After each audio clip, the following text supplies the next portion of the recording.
Everything is so expensive right now, and I don't understand how people aren't talking about it. We don't make enough money. Collectively, we do not make enough money. The price... Well, look, from my perspective as an independent, here's what I see, right? When Democrats are in power and things are expensive, right? Republicans say, hey, things are expensive, and they talk about that a lot, as they should. And guess what?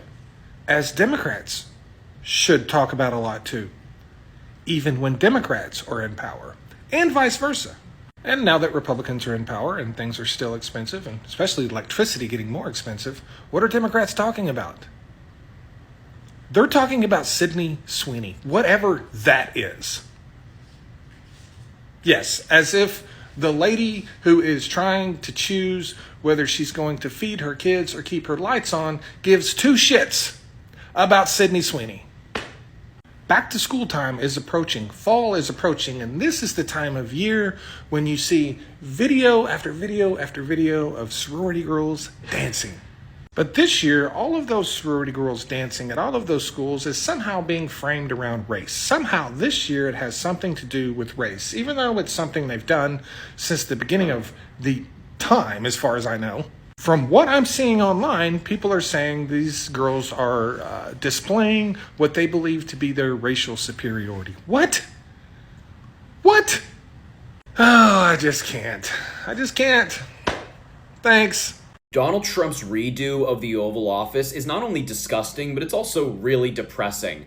We just saw this new photo from the office, and he's now placing gold in all of the panels of the doors with a gold trim outside of them as well. Here's another angle to show you all the gold that has now been added to the Oval Office with all of these different paintings as well that he's just thrown on the walls. And it's just like, man, everything he touches really goes to die. Now, I'm lucky enough to have seen the Oval Office when President Biden was in there, and it is just stunning. When you walk in, it really takes your breath away. I even said that to President Biden. I said, you have a pretty cool office here, and he agreed. But now it's just tacky, gross, and it looks like a narcissist attempt to look very wealthy and professional. He also just tore up the Rose Garden and put concrete over it with these like really cheap looking tables, destroying one of the most iconic parts of the White House. And so look, I really mean it. Everything that Donald Trump touches goes to die. It can be the most beautiful room, the most beautiful garden, and he'll find a way to ruin it.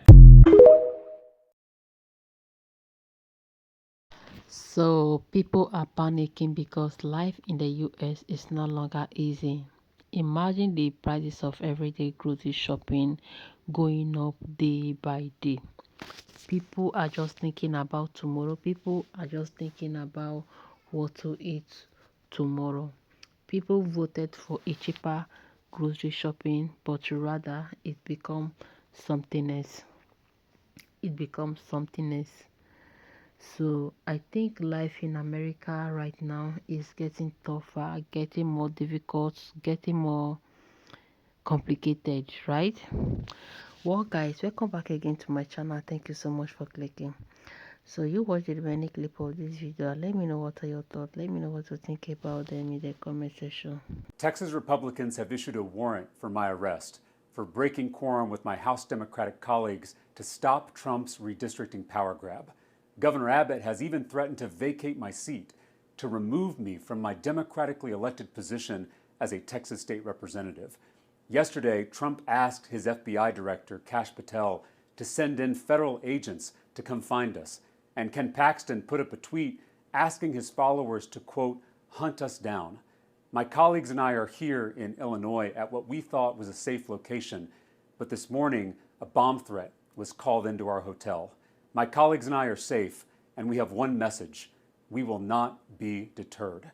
Because this is bigger than us. This is bigger than any one politician or any one political party. This is about whether the people, Democrats, independents, and Republicans alike, can change their government from the bottom up, whether they can elect the candidates of their choice, whether they can hold powerful people accountable. Let me explain. Usually state legislators adjust district boundaries at the beginning of every decade to account for population changes after a new census. That's called redistricting. And my Texas Republican colleagues already did that in 2021. But now Trump is asking them to redraw the Texas maps in the middle of the decade because he wants 5 more seats, because he's worried about losing his majority in Congress in the 2026 midterms, because he's wrecking the economy, starting wars, and protecting pedophiles, because he's kicking millions of people off their health care to fund tax breaks for his billionaire friends.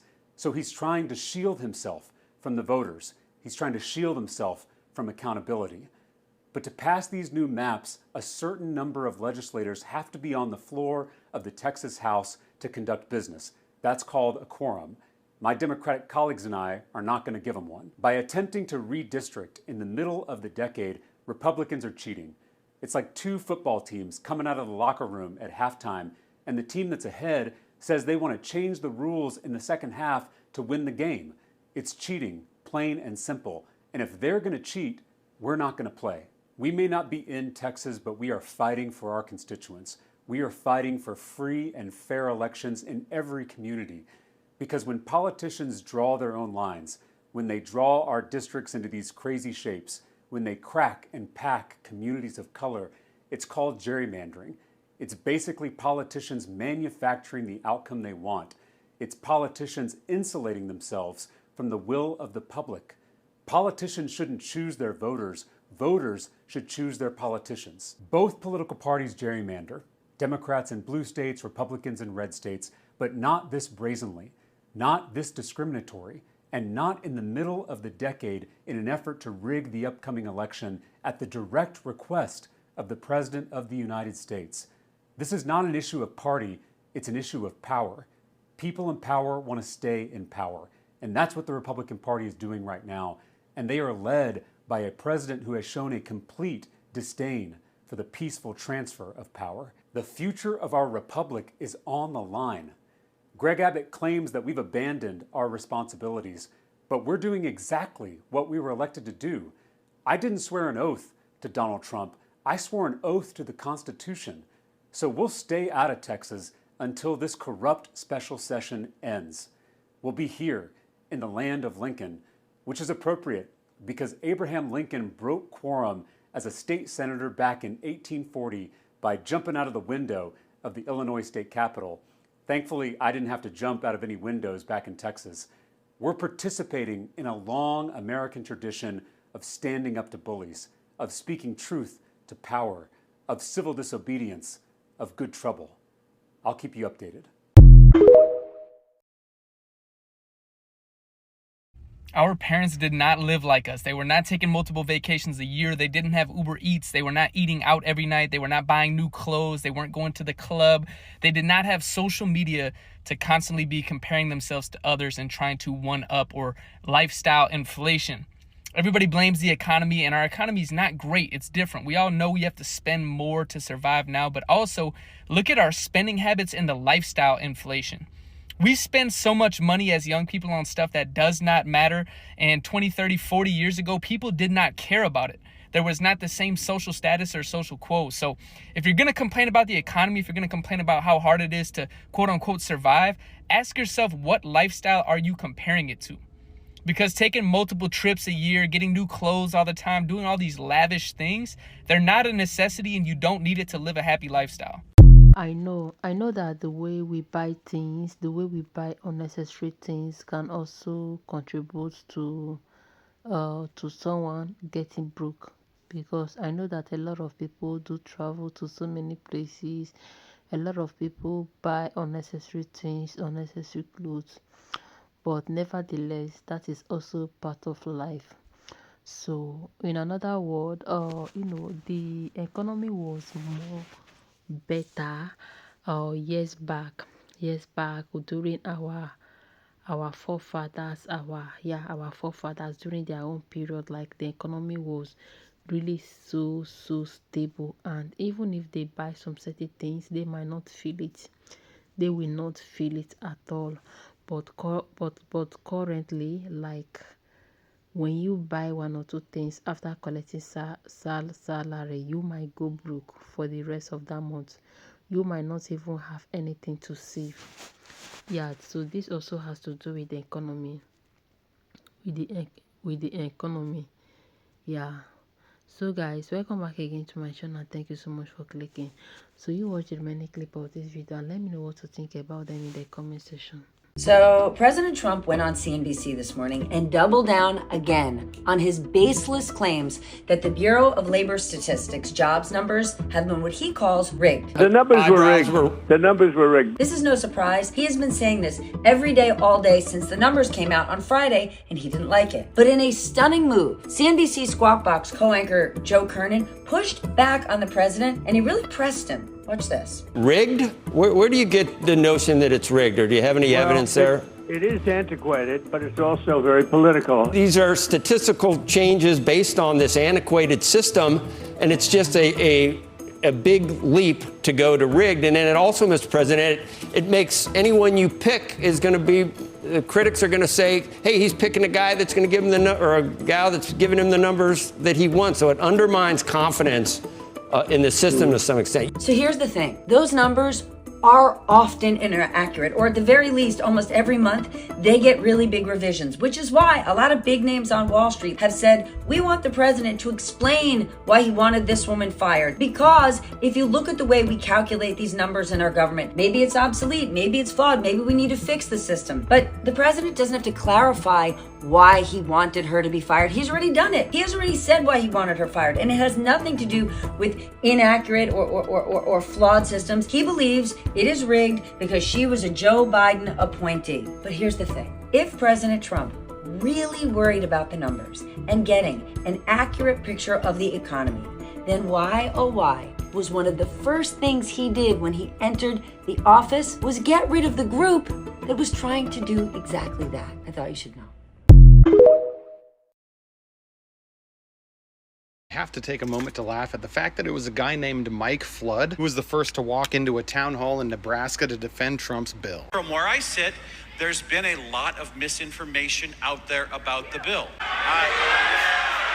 Flood indeed. You know, he would have had a warning he was going to walk into a disaster, but NWS cut that program because of Doge. You know what this guy said when one of his constituents asked why they cut food stamps? We do not have unlimited money in the United States. I find it absolutely fucking wild he can say this down his nose to a room full of struggling voters, but he couldn't say it to the billionaires who just inhaled $4.5 trillion in tax cuts, which added $3.4 trillion to our national debt after Mike Flood helped delete $1.1 trillion in spending on Medicare and food stamps. Programs designed to support those same voters who are in Nebraska surviving on $40,000 a year. You know what actually reminds me of what Mike's friend said over in Iowa defending her own vote? Well, we all are going to die.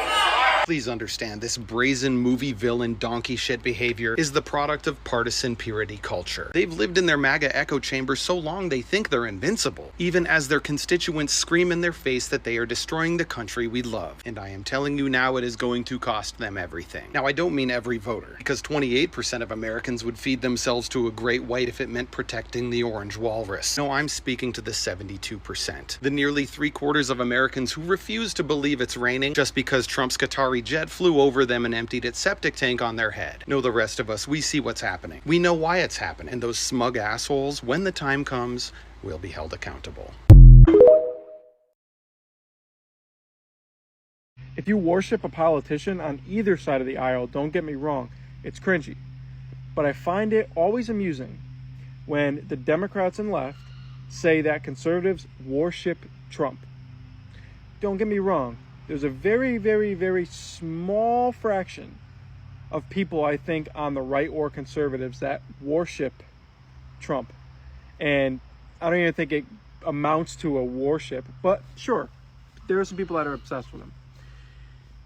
But it's coming from the left where all you guys do is talk about him. All you guys do is talk about him or find a reason to fight him, or he lives in your head nonstop. Every single decision that he makes, whether it's an improvement, whether it's something good, doesn't matter what it is, you guys always have something to say about it, right? And no matter what happens in the world, it's always, yeah, it was Trump, or yeah, it was his tariffs, or yeah, it's MAGA, or oh, it's racist, or oh, it's Nazis. You guys are the ones that are obsessed with him. Aside from the fact that people are upset with Trump or people complaining about whatever he do, I really do think that the reason why people are saying all sorts of things about him is because they are not getting exactly what they voted for.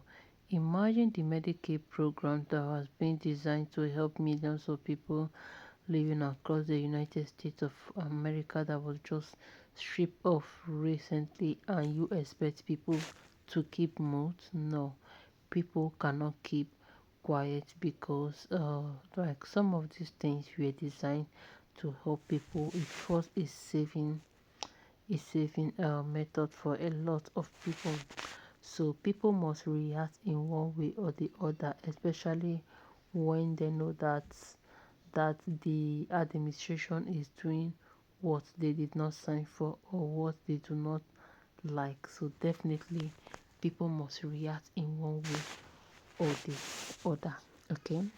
Okay, let's also talk about the prices of grocery shopping that is skyrocketing. Like, are you also expecting people to keep quiet?